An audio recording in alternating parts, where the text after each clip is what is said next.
এটাতে যেটা মূলত দেখাবো সেটা হলো যে একটা সাপোজ একটা HTML থিম বা HTML টেমপ্লেট যেখানে একটা রিভলিউশন স্লাইডার তৈরি করা আছে অলরেডি। এখন এই সেম স্লাইডারটাকে আমি যদি ওয়ার্ডপ্রেসের স্লাইডারে করতে চাই, সেক্ষেত্রে মানে আমি কীভাবে করব এটা একটু দেখাই। তো প্রথমে আমি যেটা করব যে আমি রিভলিউশন স্লাইডার একটা ক্রিয়েট করব, এবং রিভলিউশন স্লাইডার ক্রিয়েট করে প্রথমে আমার যে ব্যাকগ্রাউন্ড ইমেজ, এই ব্যাকগ্রাউন্ড ইমেজ দিয়ে আমি তিনটা যে রিভলিউশন স্লাইডার 1 2 3 এই তিনটাই আমি কি করলাম, আমি এই যে ব্যাকগ্রাউন্ড ইমেজগুলো দিয়ে দিলাম।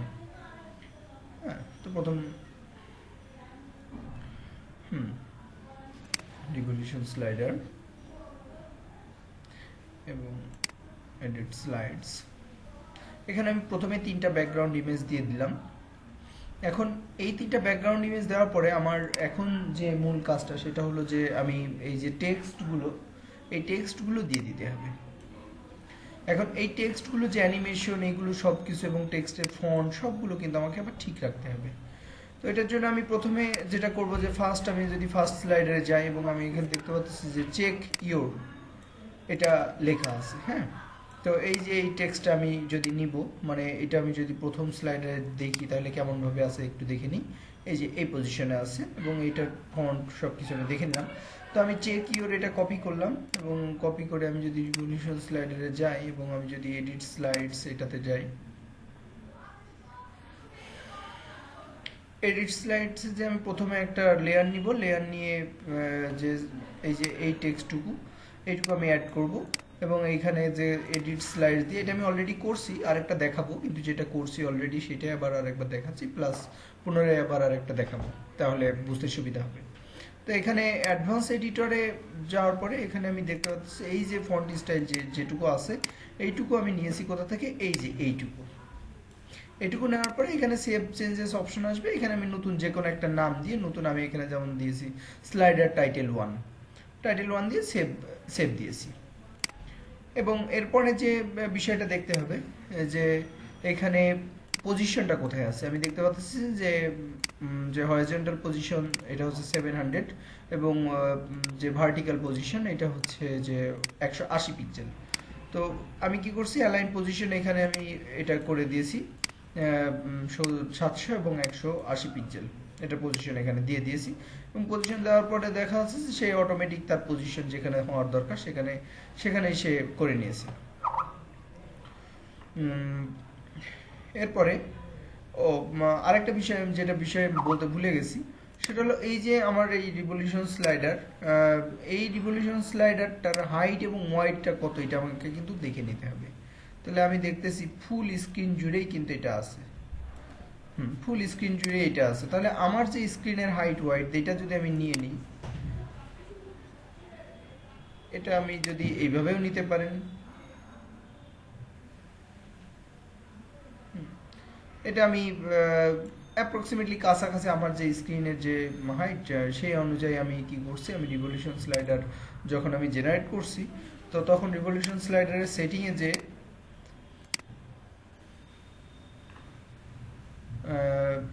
তো এই সেটিংয়ে যে আমি যে গ্রিড যে হাইট ওয়াইড এটা আমি করে নিয়েছি 1350 বাই 651, এইটা আমি করে নিয়েছি যেন এই রেশিওতে গ্রিডের মানে সে বড় স্ক্রিন বা ছোট স্ক্রিন এই রেশিওতে সে যেন ছোট বড় হয়।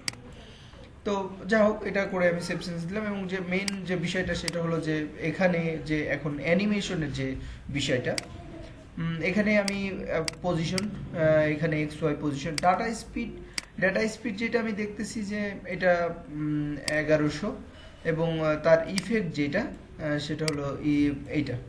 তো আমি এখানে যে কি করলাম, এখানে আমি দেখতেছি লেয়ার অ্যানিমেশন আছে, তো লেয়ার অ্যানিমেশনে যে আমি 1100 মিলি সেকেন্ড দিয়ে দিলাম, এবং এখানেও 1100 মিলি সেকেন্ড দিয়ে দিলাম। তো এরপরে এখানে যেটা যে ইজ ইন আউট এটাই দেওয়া আছে এখানে, ইজ ইন আউট ব্যাক, এটা 1 নম্বরে ইজ ইন আউট ব্যাক। তো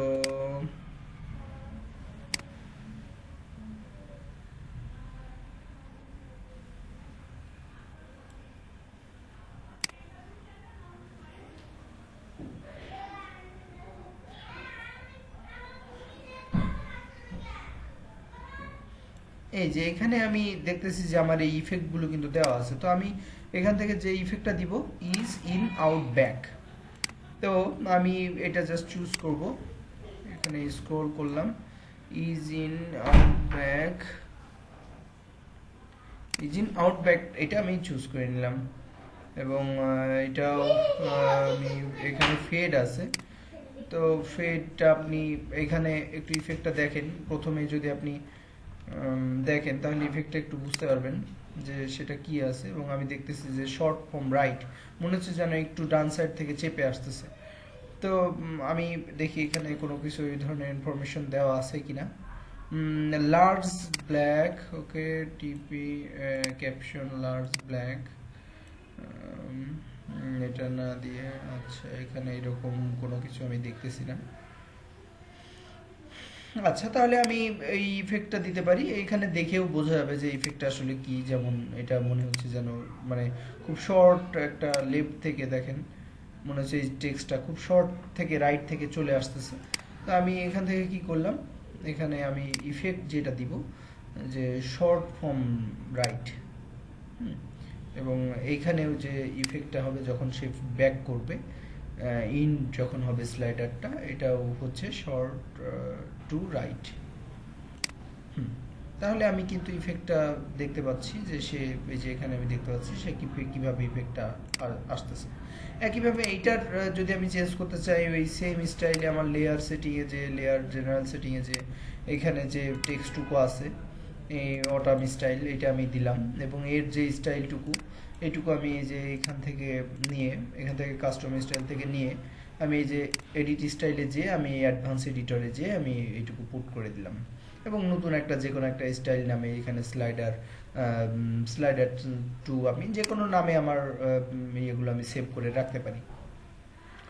এখন পজিশনের যে বিষয়টা, স্লাইডার অ্যানিমেশন জেনারেল সেটিংয়ের মধ্যেই থাকবে।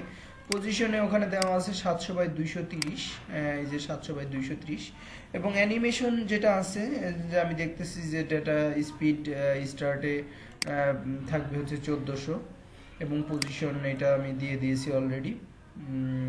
আর অ্যানিমেশনটা আমি যদি একটু এখান থেকে দেখতে চাই, আমি এখানে একটু দেখলেই দেখতে পারবো অ্যানিমেশনটা আসলে কি ধরনের অ্যানিমেশন আছে। এটাও সেই একই স্টাইলে আছে, মনে হচ্ছে রাইট সাইড থেকে একটু চলে আসছে চেপে। তো পজিশন আমার দেওয়া আছে এখানে। অ্যানিমেশনটা আমি যদি এখানে যাব, ফেড দেওয়া আছে, আমি ওই শর্ট ফর্ম রাইটই চুজ করলাম, এবং এইখানে ওই একই সিস্টেমে ইন আউট ব্যাক হেয়ার। আচ্ছা এখানে যে পজিশনটা ওইটা 1400 দেওয়া আছে, আমি 1400 দিলাম, এখানেও একটু বাড়াই দিলাম, এখানে যতটুকু আছে অ্যাপ্রক্সিমেটলি কাছাকাছি, একেবারে যে সেম হতে হবে এমন না।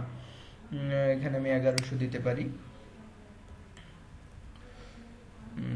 এবং এখানে আচ্ছা তো এখানে যখন অ্যানিমেশনটা হবে, অ্যানিমেশন যেটা হবে সেটা হলো যে অ্যানিমেশন যেটা হবে সেটা হলো যে তোমার ফোন আসছে দেশে বাড়ি থেকে, কথা বলো।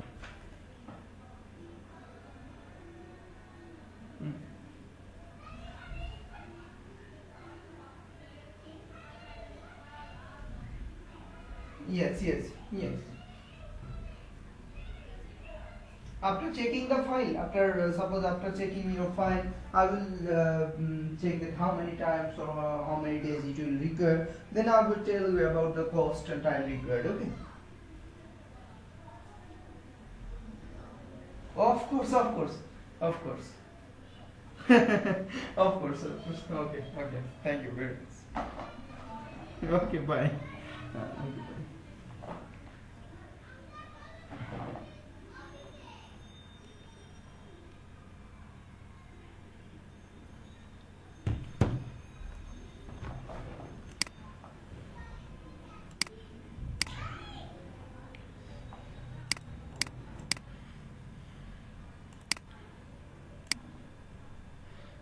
Okay.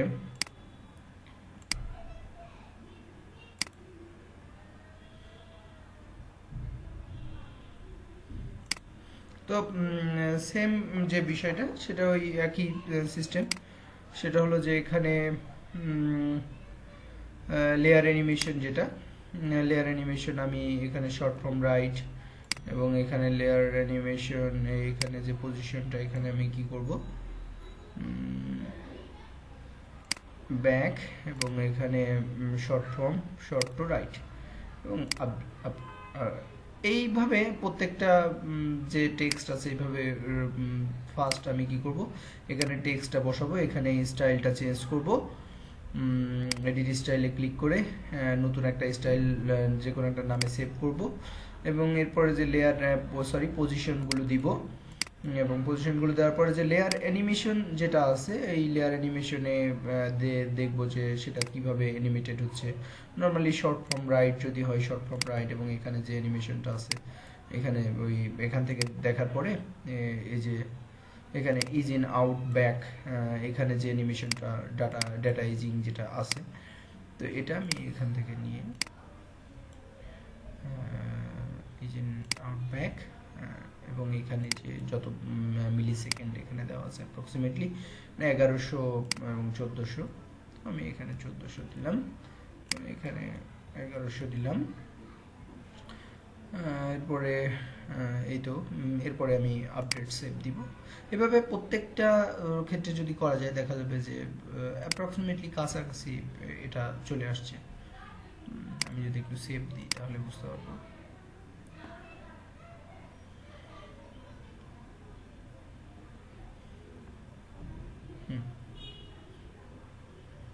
আচ্ছা, তো ইফেক্টগুলো আমি দেখতে পাচ্ছি, এবং এইখানে আমি বিভিন্ন ধরনের অ্যানিমেশন, এটা টপ থেকে বটম থেকে টপ বা বিভিন্ন ধরনের অ্যানিমেশন দিলে আরও বেশি সুন্দর লাগবে, সেটা তখন এটা ধীরে ধীরে করা যাবে। তো প্রথম ইনিশিয়াল বিষয়টুকুই আমি মূলত দেখালাম এখানে।